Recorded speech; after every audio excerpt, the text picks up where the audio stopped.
Well, hello, everyone, and welcome to our presentation and panel discussion today on low no-calorie sweeteners. I'm Hank Cardello. I direct the Leadership Solutions Program for Health and Prosperity here at Georgetown University. And today we will be unveiling a new white paper on the topic of low no-calorie sweeteners titled Moving Towards Healthier Eating Habits, Why Low and No-Calorie Sweeteners Play a Critical Role. This is especially a hot topic right now, given America's obesity crisis and consumer needs and demands to get help regarding weight management. So what we'll do today is we'll run through a brief PowerPoint, just give you the highlights of the paper, and then we'll have our panel discussion. And we have two fantastic panelists today I'd like to introduce at this point. Our first panelist is Dr. Richard Mattis. Rick is a distinguished professor of nutrition science at Purdue University. He is also the adjunct associate professor of medicine at Indiana University School of Medicine. Rick's research has focused on a number of topics: taste and hunger, satiety, also has looked at the sweetener categories, regulation of food intake. So he has a very broad background on the academic and research side. Rick has also served as a member of the 2020 Dietary Guidelines Advisory Committee and is the past president of the American Society of Nutrition. Rick has been prolific in publishing, with having authored over 300 publications, and has the honor of being elected as a fellow of the American Society of Nutrition. So Rick, we're glad you're here, and thank you for joining us today. And also with us is Jacqueline London. Jackie is a registered dietitian, an author, and a media spokesperson who has been focused on making better health and well-being accessible to all. Jackie is the former head of nutrition and wellness at WW, which was formerly Weight Watchers. So she brings a wealth of information and background and expertise as we talk about the obesity crisis and weight management. Jackie also served as the head of nutrition for Good Housekeeping, and at Good Housekeeping, she championed the launch of the Good Housekeeping Food and Nutrition Brand Lab. Jackie has been seen, maybe many of you have seen her on national TV programs such as Today, Good Morning America, and The Rachel Ray Show.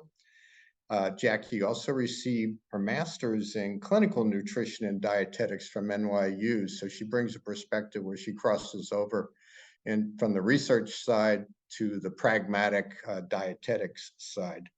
And just to mention, the title of Jackie's book is Dressing on the Side and Other Diet Myths Debunked. So Jackie, welcome. We're absolutely delighted that you're here today and joining us. I also would like to thank those who made this paper possible. Rick, in addition to being on the panel, served as a reviewer. We also had a distinguished reviewer in Dr. David Klurfeld, who is the adjunct professor at Indiana University School of Public Health.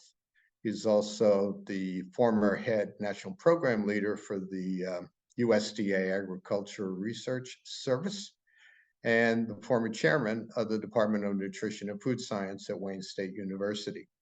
Dr. Klurfeld also is prolific in his writings, having published more than 200 peer-reviewed articles, and was elected as a fellow of the American Society of Nutrition. And Dr. Klurfeld has a very interesting discovery along the way, where he made the first demonstration that red wine consumption resulted in fewer cardiovascular lesions. So tip of the glass to Dr. Klurfeld for that.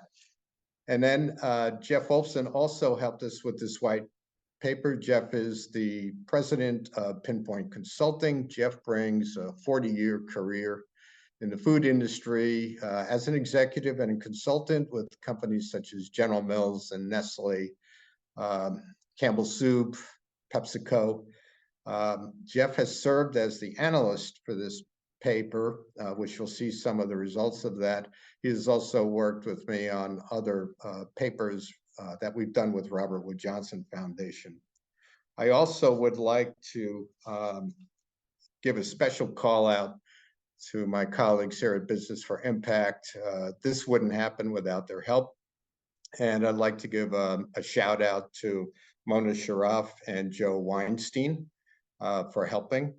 And finally, I would like to give thanks to the Calorie Control Council, who provided the support for this particular paper. One of the things we do when we perform these analyses and white papers is we've worked closely with groups such as Robert Wood Johnson Foundation, the Healthy Weight Commitment Foundation, the Partnership for a Healthier America, in tackling, a lot of big time issues that we bring rigor and objectivity, which is very important to us and our reputations. So let's get going, and we'll take you through the PowerPoint and then go on to the panel discussion.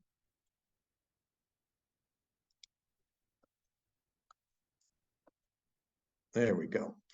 So the purpose of our paper, let me see if I can do a full, no, I won't do a full screen.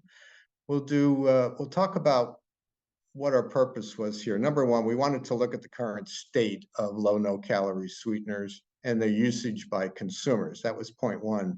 Number two, we really wanted to make this a paper that went through the most rigorous research that has been done on low, no calorie sweeteners to try to get a handle on the benefits, safety issues, the efficacy in managing weight. There is a lot of research out there, and part of the role that our reviewers took was to parse through it and get really to the most, again, rigorous of papers that are out there. We also wanted to provide a perspective on the utilization and the labeling of sugar and low, no calorie sweeteners, since a lot of decisions are being made on that topic right now. And finally, we wanted to project and see, given that sugar is an issue and calories, how much of sugar and calories we can remove from the food supply by increasing amounts of low, no calorie sweeteners into foods and beverages. So just to give you a quick look at methodology, again, we used a lot of secondary sources. We looked at randomized controlled trials, which we'll explain in a minute, to determine the efficacy and the safety. A lot of consumer tracking data, a lot of it coming from the International Food Information Council and Natural Marketing Institute.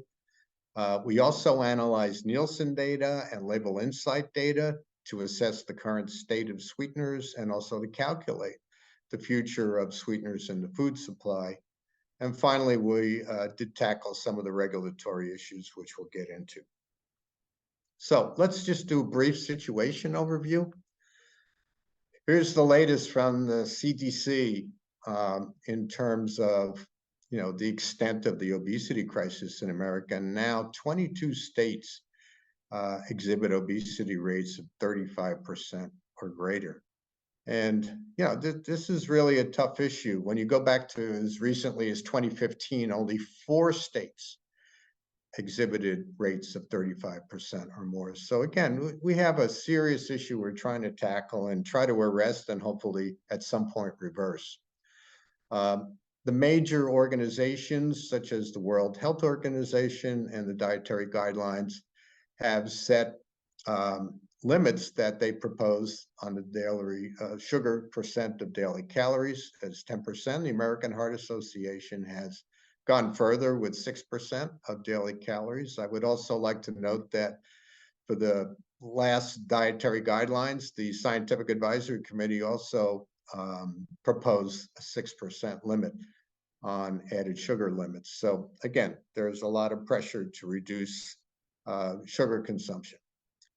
When you look at the consumer and do a check on them, almost 3/4 of consumers are looking to limit or avoid sugars in their diets. And when you say, well, what are the reasons why consumers are doing this? Well, number one, it's to consume less sugar and still enjoy sweet tasting foods. Those are right up the top of the list. And then right next to those are to help them maintain and lose weight. And you also have some secondary benefits in there to help, for instance, those with diabetes, to help control their blood sugar, and also to improve or maintain dental health. So again, it goes right back to helping manage, managing the sugar intake and helping with their weight. Now, I do want to mention that a number of companies have been able to take a lot of calories and sugars out of the food supply, anywhere from, starting on the left, the Healthy Weight Commitment Foundation, which took out 6.4 trillion calories, which equivalated to 78 fewer calories per person. The soft drink companies have made a pledge to reduce the calories and, along with that, the sugar by 20% by the year 2025. So they are on a track towards that. And then finally, I'd like to mention that the National Confectionery Association, leading confection companies, made and achieved their goal that half their single serve items now are 200 calories or less.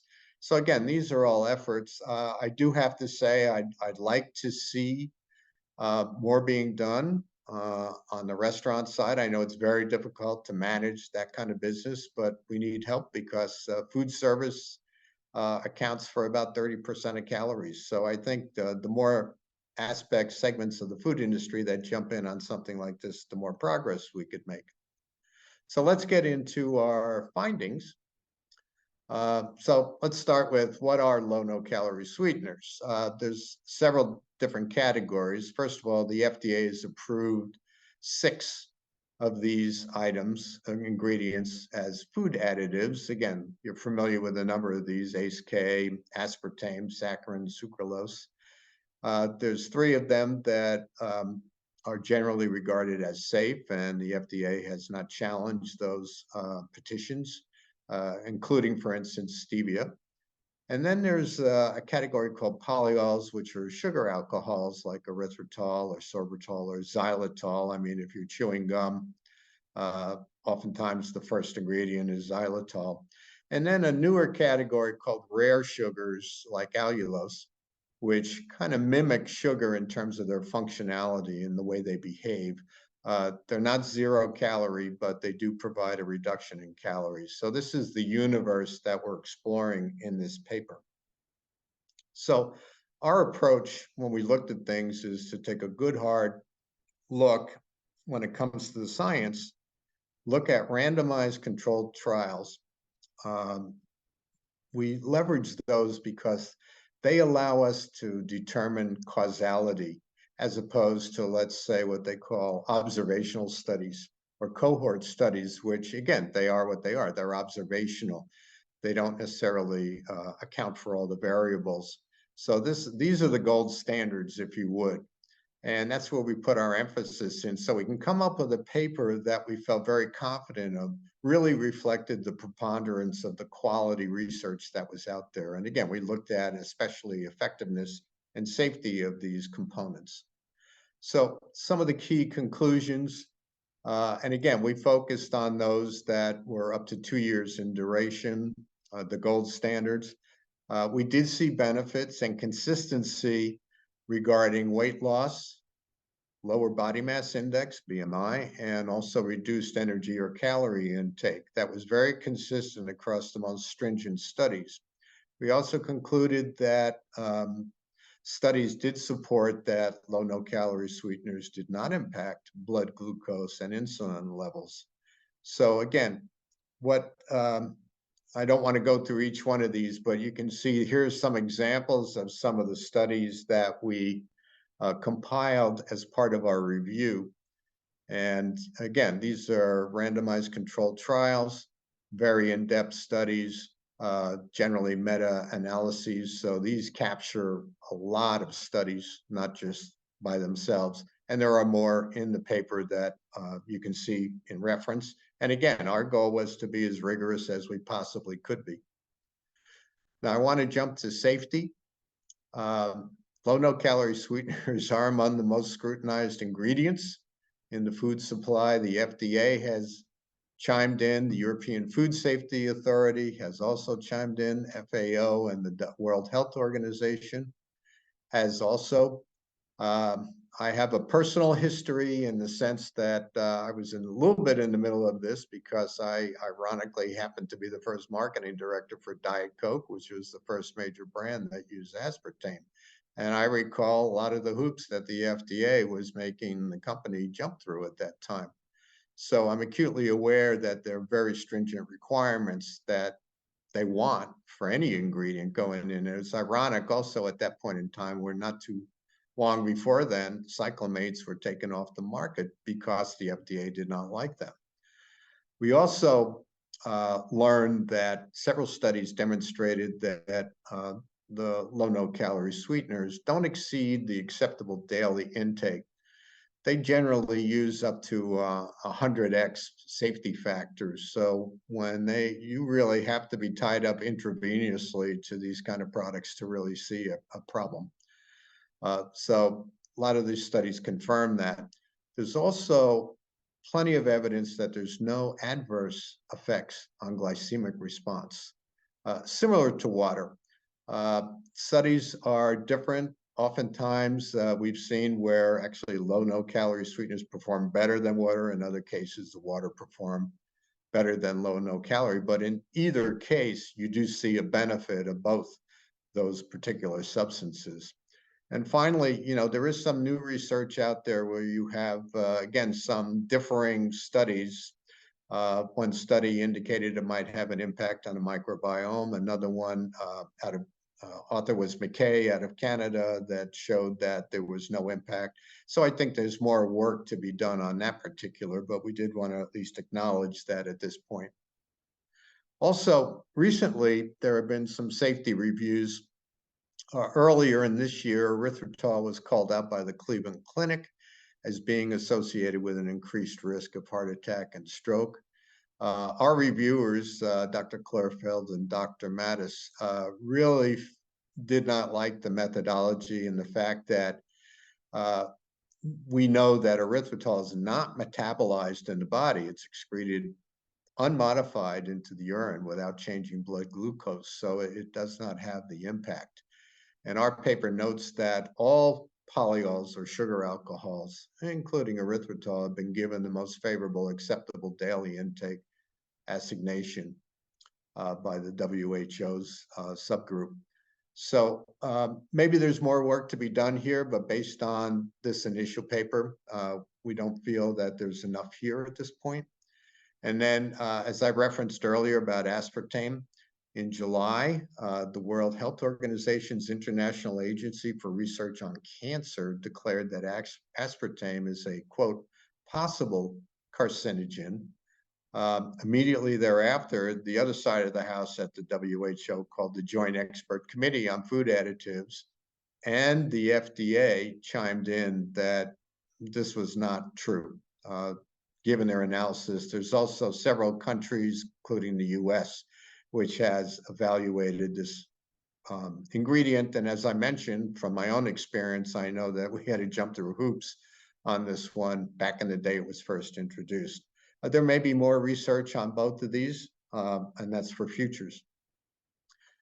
So let's talk about low no-calorie sweeteners and labeling, because we did acquire Nielsen data and label insight data. What are consumers looking for? When you look at the labels, sugar content and added sugars are in the top 4, along with calories and sodium. So this is really what consumers are telling us. We also learned that consumers, are a little confused. They get overwhelmed by too much data. And when you go down to number 16 here, that's the first place where type of sweetener shows up. So we feel that, again, we need to show the consumers what are the most important. But once you start getting down into the list, it's very, very difficult for consumers. And in fact, this is from a separate study, but I wanted to put this in context that we looked at who's really reading food labels. And we have segmentation work by NMI. We have the well-beings, those who walk their talk. 84% are reading labels, nutrition information. It's important to note that many people in the policymaking arena, public health, nutrition community are well-beings.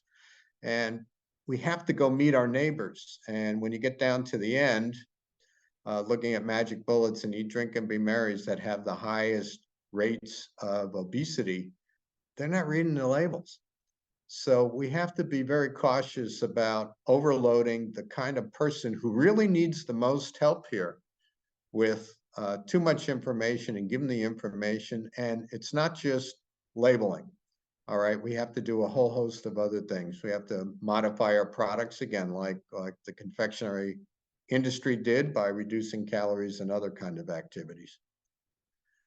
Now I want to just share briefly some of the trends coming out of our analyses. First of all, when you look at the share of SKUs, that's basically items with a barcode, 87% of those items of this ingredient are in those are added sugars, whereas no-calorie sweeteners are only in 8% of those items, and the combo of low calorie and added sugars is 5%. So when you step back and look at this, there's a lot of work to be done regarding removal of added sugars into our products. And there's a lot of upside to incorporate no-calorie sweeteners, because again, based on our evidence, we're finding that there are benefits to people trying to manage their weight and lower their body mass index. And then we did a projection looking 5 years down the road from our initial date from 2022.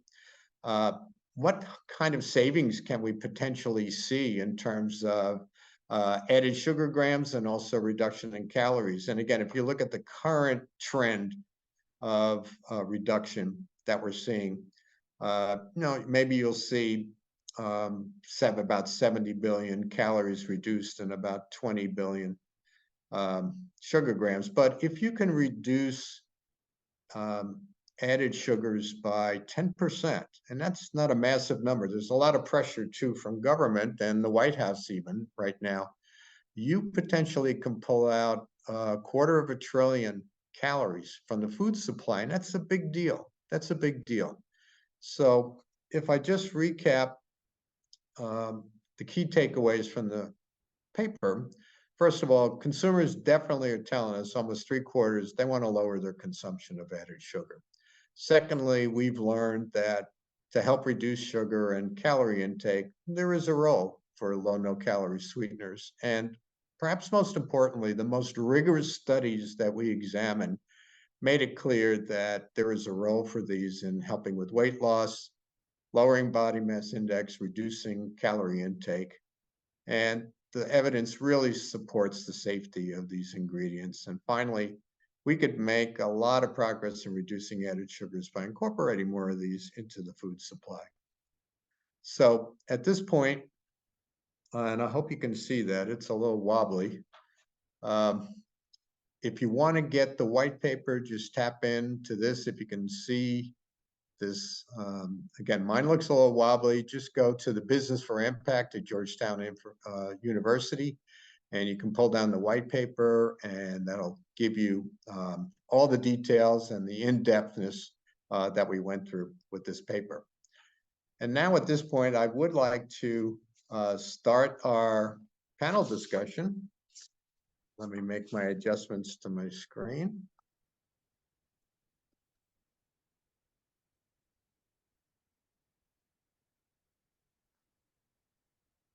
There we go.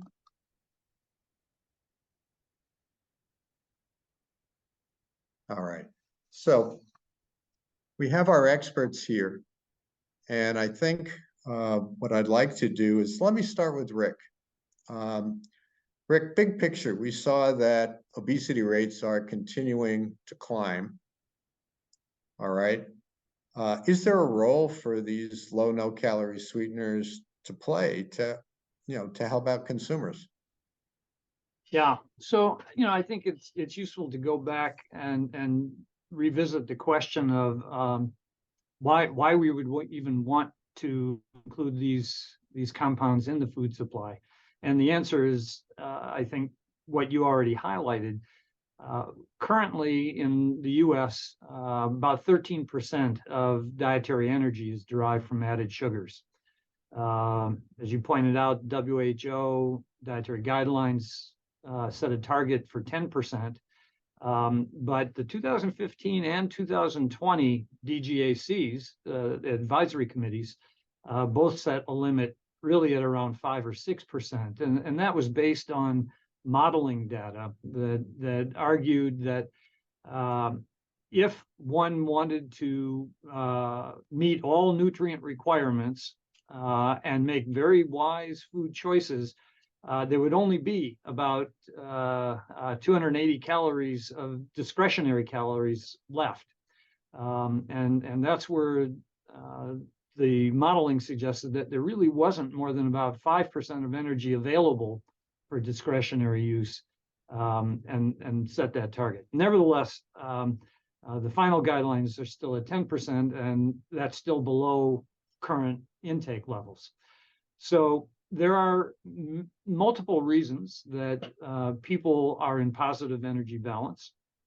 And for some, it is due to a high level of added sugar intake. For those individuals, the substitution of added sugar through a low-calorie sweetener has the potential to reduce sugar intake, total energy intake, and be efficacious. Is it going to work for everybody? No, because there are different etiologies for obesity. And if added sugars or total sugars are not contributing to the positive energy balance, then low-calorie sweeteners may not be the best approach. But the evidence is that many people in the population would benefit from that reduction. And the evidence shows that the substitution of low-calorie sweeteners for sugars does result in beneficial effects on measures of adiposity, whether it's percent body fat, BMI, waist circumference, different indices that are used in the research evidence base. So yes, I think the evidence is there that they can be beneficial for many people. They're eating a diet where their use would be appropriate. Obesity continues to be a major public health problem. So my conclusion is yes, there is a role there. So Rick, you were part of the 2020 Dietary Guidelines Advisory Committee. I know at that point they wanted to actually lower the criteria down to 6%. What's your take on where that might be going as the next dietary guidelines come up for review? Well, the Dietary Guidelines Advisory Committee is only advisory. We look at the science, we make a recommendation based on that.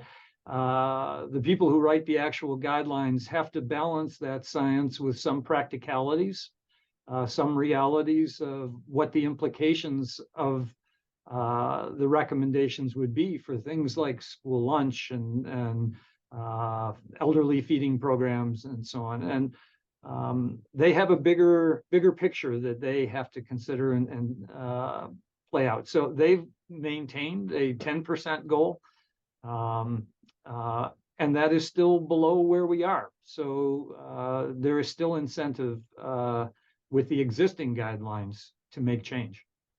Okay, thank you, Rick.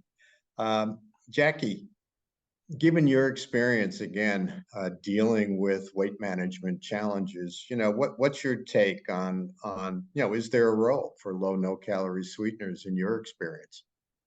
Absolutely. I think the research couldn't be clearer that there's certainly a role. I think where the nuance lies is in what types of products should these low and no calorie sweeteners be used? In what sorts of settings should a person be choosing products that have low and no calorie sweeteners?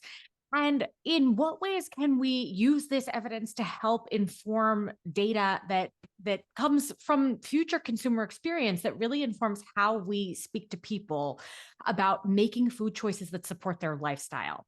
that's something that, has come up for me in so many different phases of my career, but also it's something that is just more prevalent today, especially in a post-pandemic world where people's everyday lives are spent in so many different places, right? There's a lot more time sometimes inside. There may be less time commuting. There is, there are pros and cons to that for so many people. There are also so many different food access challenges. So there's so many different things to keep in mind for a variety of different populations and in a variety of different areas. But what I think is fascinating about this space and about the discussion of low and no calorie sweeteners versus added sugar is that the evidence really is clear, and yet there continues to be so much misinformation and confusion online, which really is where I spend most of my time trying to help consumers parse the fact from fiction and make actually empowered food choices about things that, choosing foods that really support their needs, lifestyle goals, and weight management goals. So, something I refer to this example, it's the perfect example of a place where there's so much consumer confusion is I always get the question, is there too much sugar in fruit? Right. And I just think, we really that we've really got to zoom out. When I get that question, I just know, okay, we got to back up. We have to take a step back and start talking a little bit more about what the actual use is for those low and no calorie sweeteners versus how to understand naturally occurring sugars just as well. Right. So, that's where I think there sometimes becomes this kind of disconnect between what we know the evidence shows and what the consumer practical application is, because there's still so much confusion about nutrition information. There's so limited nutrition education. So I'm usually starting from kind of that baseline of wondering and asking questions of the people that I'm working with to greater inform how I approach how I'm going to speak to them about these sweeteners as well. So given what you're finding on social media and online, are there any solutions to that issue? I think the ultimate goal is to just continue to be louder than some of the other personalities type media types that are out there, particularly on social media. And I think social media is a tricky one too, because it's a part of our reality. We have to work with it. We can't simply say we're going to ignore it. And it is where so many people, so many consumers, so many people that I work with are really getting so much of their information. And it may not be conscious, right? It may not be something that someone's saying, oh, I had a question about nutrition, or I had a medical question. I'm going to go to Instagram, right? It's unlikely that someone's making that conscious decision, but it winds up being that the more any time that you spend on these platforms, you wind up absorbing some of that information passively. And that's what concerns me the most. So then someone arrives in my office and says to me, I have no idea where to start, or I'm completely confused. So I think we really have to just consider how we're going to be louder, how we're going to make more noise about real, actual evidence-based nutrition information that can be applied to people's everyday real lives. Yeah, that actually ties in very tightly to the confusion we saw when we were doing research on this paper, whether it's reading labels or understanding the dietary aspects of foods. Again, the hardcore people who are what we call well-beings understand it, but many are also involved in the policy making. And it's very important to understand, let's go meet our neighbors throughout the rest of this country. And it's very clear that they're not as well up to speed on this. They need help. They need guidance. They need help. So that's just an interesting issue that we're dealing with. Let me jump back to Rick. Combining our discussions here, one of the things we decided to do was make a focus of this paper on, again, what we call randomized controlled trials compared to observational studies. Can you spend a few minutes talking about why that's important, why we went that route, and what the issues are with some of the other studies? Because again, I think going back to Jackie's confusion of consumer confusion issue, they're hearing all kinds of studies, and somebody tests a few gerbils, and all of a sudden they make a conclusion that some ingredient's bad or good or whatever. I think it's important to, if you could explain why we went that route and the importance of it. Yeah, sure. So clearly there are different research approaches to addressing any one question, as there should be. In this case, I would argue that the animal model research should be viewed with some skepticism, in that rodents, for example, don't taste low-calorie sweeteners the same way humans do. Cyclamate, aspartame, and so on, just aren't sweet to a rodent. So they differ in a fundamental principle of the compounds that we're talking about here. Moreover, they have a very different metabolism, where excess carbohydrate is readily converted to fat, whereas in humans that again is not the case. So on very fundamental principles, animal modeling for the human situation should be viewed with some caution.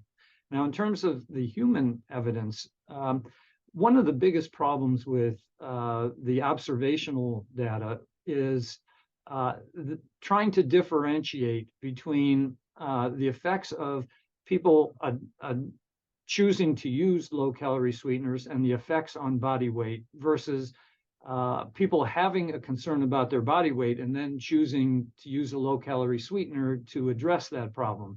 The phenomenon is called reverse causality.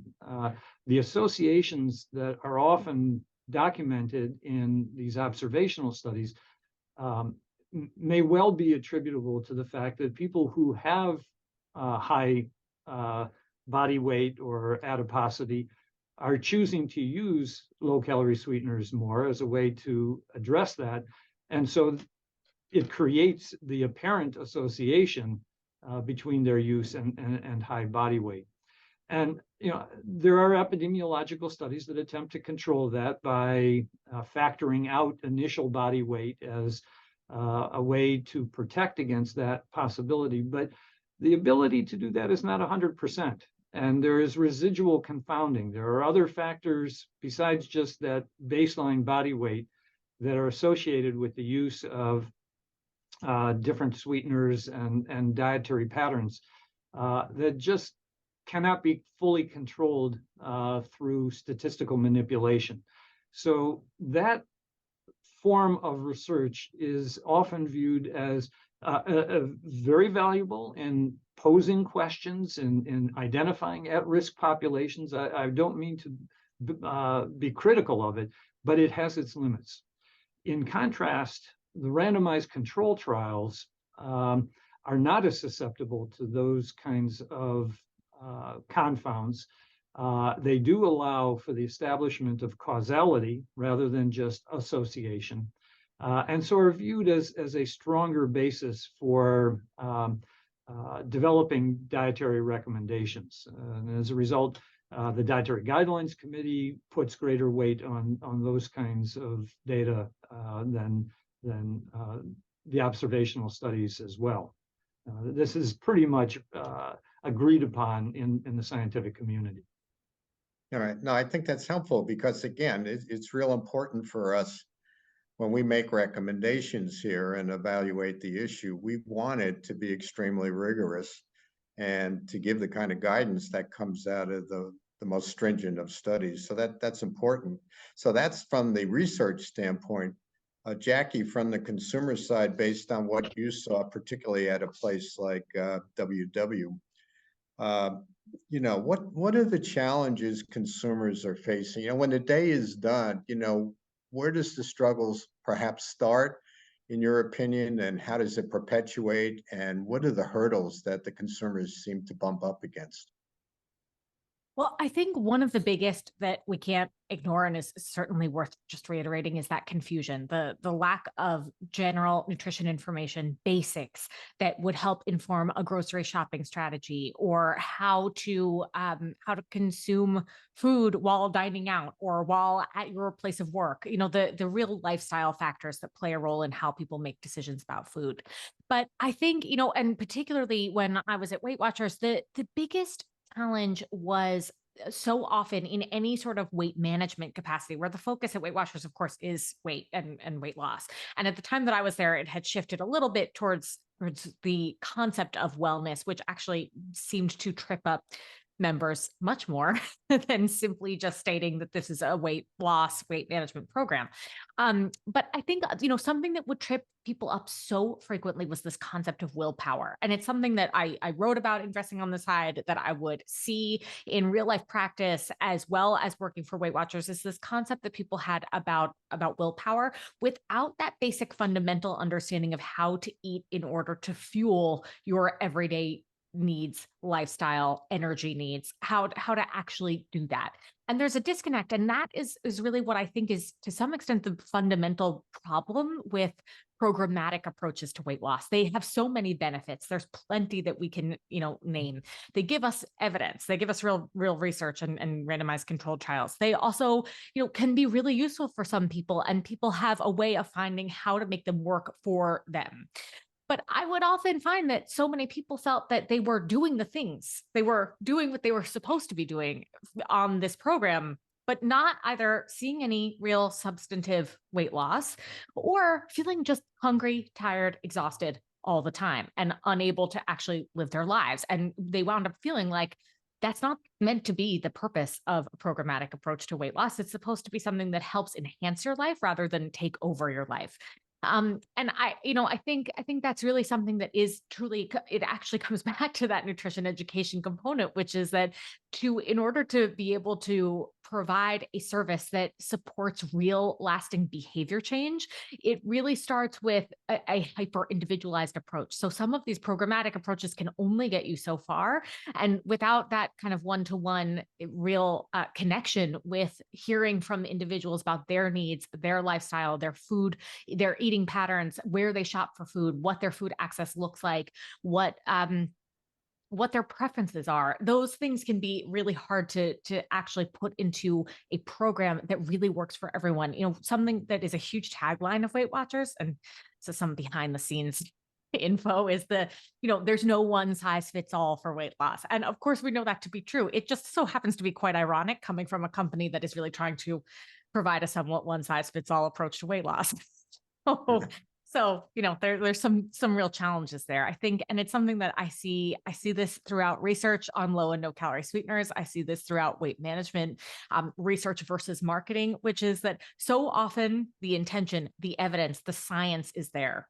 It's the marketing that is struggling, that comes to life in so many ways. I think about even the World Health Organization statement about low and no calorie sweeteners, I think, is a great example of something where perhaps in some line of thinking, in some train of thought of putting this evidence together, there was the idea that these are likely generally safe for most people, right? There was that sort of, we have to rely on the evidence. The evidence shows us that this is generally safe, but the language being used to communicate that, the copywriting almost of some of that communication, was so off base that it made it seem like something completely different from what it was. So I think that's perhaps one of the bigger challenges at the corporate level, through businesses, through the private sector. I think that's really something to consider. And honestly, I've seen that even in the actual dietary guidelines, we see that come to life too, is that sometimes you'll see something, you'll read a component of the dietary guidelines that seems like this maybe could have been said differently and perhaps would resonate better with more people. Do consumers, have they given you any insights when they shop? We talked about labeling before. Do you have any sense for, what they look for? I mean, are they looking for, what's on the ingredient list, in your opinion, or maybe they're not even looking at it? I'm just curious if you've ever had any feedback like that. I get a lot of questions and a lot of confusion expressed around the term natural sweetener versus the concept of artificial sweeteners, right? I think this is one of those areas where so many people could benefit from actually a little bit more behind the scenes of what this actually means, of the idea that natural sweeteners are not necessarily better for you from a health standpoint, that they're really in the same category as other non-nutritive sweeteners.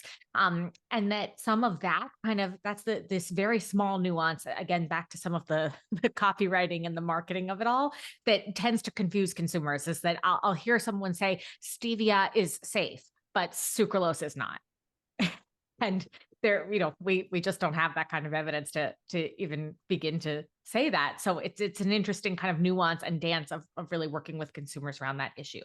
I will say there's plenty of consumers that I've worked with who are not looking at labels. I tend to be, biased because of where I'm sitting. I'm in New York right now. Like there's my population, the people that I'm working with tend to be slightly more informed about reading labels. They really fall into that well-beings category. But that's still one of those areas of real confusion for people is I don't believe that X type of sweetener is safe, but I do believe that this one labeled natural is.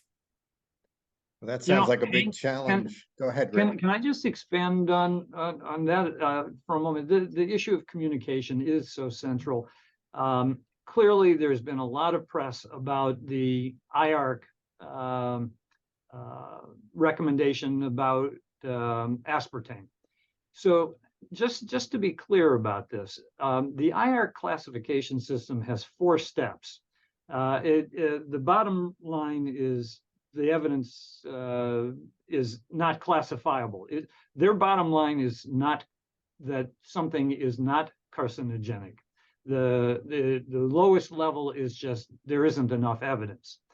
1 step above that is possibly, 2 steps above that is probably, and the 4th step above that is that it is a carcinogen. So the report that just came out was only at step 2 there, the possibly carcinogenic to humans. And according to their own website, that puts it on par with the risk associated with being a hairdresser or a barber in terms of exposure to a chemical that could be problematic for cancer. But the media picked up on that report and blew it, to my opinion, quite out of proportion in terms of the risk level. And it clearly resulted in confusion among consumers. So there is a great deal of need to modulate the communication process from the original origin through all the different steps till it gets to the consumer. Well, I think that was, those issues came up a few months ago, specifically on aspartame. And also earlier in the year, there was a study on erythritol that came out of Cleveland Clinic. And as I mentioned, it just seemed that given the criteria there and the kind of criteria we used here, that was very rigorous and a lot of randomized controlled trial information, those studies did not have that. I mean, you just referenced the one on aspartame. I presume you would feel similarly on the erythritol one? Yeah, so, erythritol is naturally present in some fruits and vegetables. It is a metabolite in cellular metabolism. It's not that the human body is not familiar with this compound. Admittedly, it is used in a higher concentration in many products than would probably likely occur in a diet that doesn't have it as an additive. But the study that was published, there's a long history of use of erythritol in foods without apparent adverse effect. And then this one study was published and raised new questions. So this study was an exploratory study. It was not a randomized control trial. It was not starting with the hypothesis that there is reason to believe erythritol is problematic and we want to document that. It was exploratory to see what things in a diet, in a lifestyle, may be contributing to increased cancer risk. And this just happened to be one of the variables that was associated with cancer risk. Now they did then go to other evidence bases, other cohorts, and found that it was associated there as well, which leads credence to it. So I don't want to be totally dismissive of this paper, but it is important to recognize that the result was generated from an exploratory study. Now, they did some very, very preliminary work to establish a mechanism. But that's far from convincing evidence at this point in time. And we really would want to understand a plausible mechanism before drawing conclusions about the probability that this is indeed problematic. And we would need to know mechanism before we wanted to intervene in any way. The other point that I want to make about the communication about the findings from this paper is that there was I think, tendency to extrapolate the findings from the erythritol data to all low-calorie sweeteners. And that's quite inappropriate. For one, the sugar alcohols are consumed in much higher concentration than many of the other low-calorie sweeteners. So the dosing is very different. But also, each of these compounds is a different chemical. I like to use the example, the analogy, both potassium chloride and sodium chloride are salty, but they have quite different physiological effects, right? Potassium is viewed as perhaps beneficial for moderating blood pressure, and sodium perhaps exacerbates elevations of blood pressure. Both salty, but opposite physiological effects. We tend to talk about all these low-calorie sweeteners as one compound, one class that is all the same. They're, in fact, all different chemicals. They're digested differently, metabolized differently. And so I think part of the confusion that we have in this literature is a failure to recognize that there may, in fact, be differences between each of these compounds.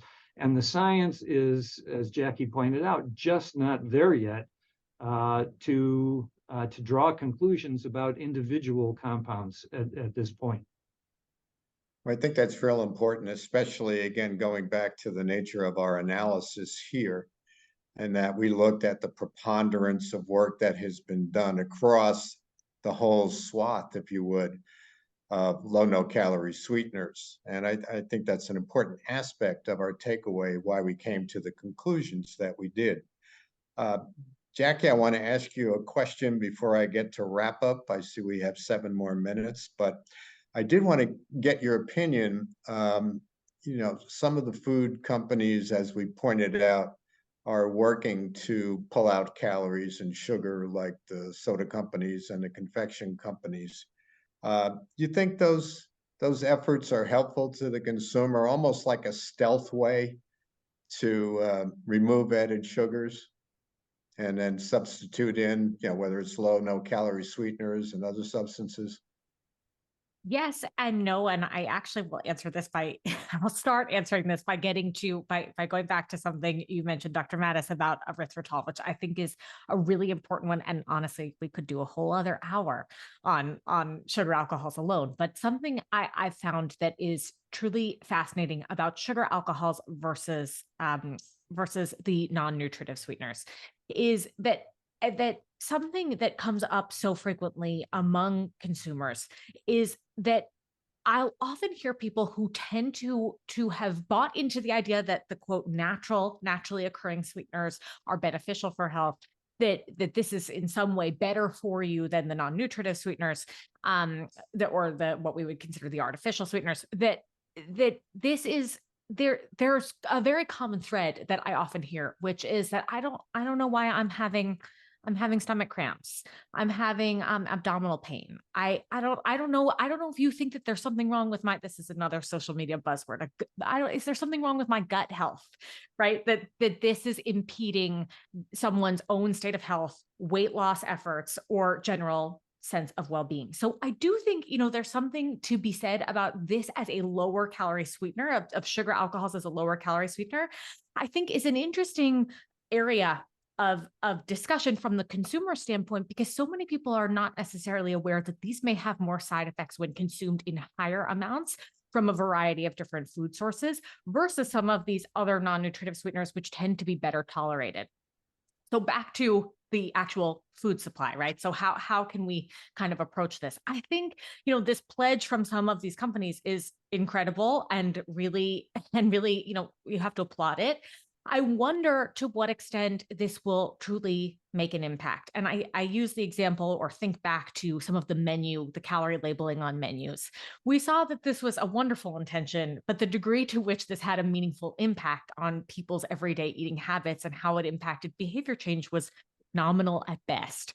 So it does bring up the question, to what extent will this have much of an impact? And I think about something like the National Confectioners Association, which is probably a great example. And you mentioned this earlier in your presentation, which was how they've pledged to reduce added sugar in their candy. And I just think, as a practitioner, my gut reaction is as if candy is the problem. People eat candy. People choose to eat candy knowing that this is a treat, knowing that this is a conscious choice to consume added sugar. It's the places where we don't know that we're consuming added sugars, the yogurts, the beverages, the sauces and marinades and crackers. I see this constantly coming up more and more in savory tasting snack foods.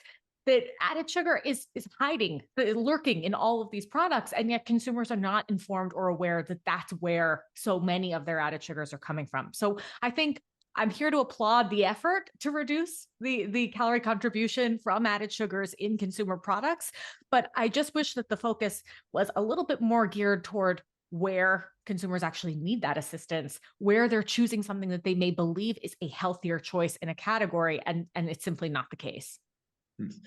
Just a corollary to that, we actually have done some research on candy and chocolate, and we found that all 5 of those consumer segments consume candy and chocolate at the same rate. Right. So even the well-being say, don't mess Right. with it. All right, so we have a couple minutes left. Rick and then Jackie, I just want to get your bottom line, Rick. What's your takeaway after all this research, and what does it mean, and any kind of role for low, no calorie sweeteners here, given, again, we have serious obesity problems and other health issues? Yeah, I'd like to have my final thought be about a way forward. We have been studying the safety and efficacy of these compounds for a very long time, and don't seem to be making progress on reaching consensus and a recommendation that is widely accepted on their role in a healthful diet. We need to change the approach we take in the science here. And I'd like to advocate for a sort of an emerging approach that is about adversarial collaboration.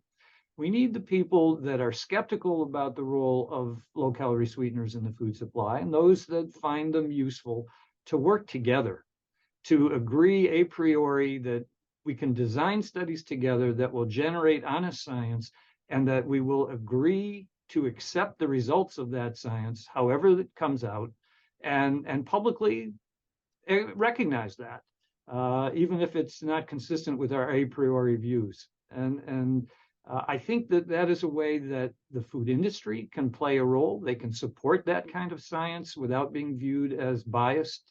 And it will serve the consumers well at the same time. Well said, Rick. Thank you. Jackie, your closing thoughts.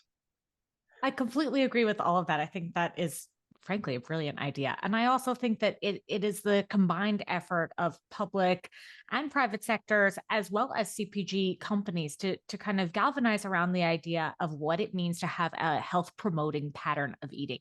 If we start there, if we start with understanding the premise of what types of meals and snacks should more of us be consuming, how should we be consuming and structuring our day, not simply around the food, but with food as a part of our everyday lives, truly acknowledging it for what it is. It's something that gives us fuel and nourishment, as well as connection and joy.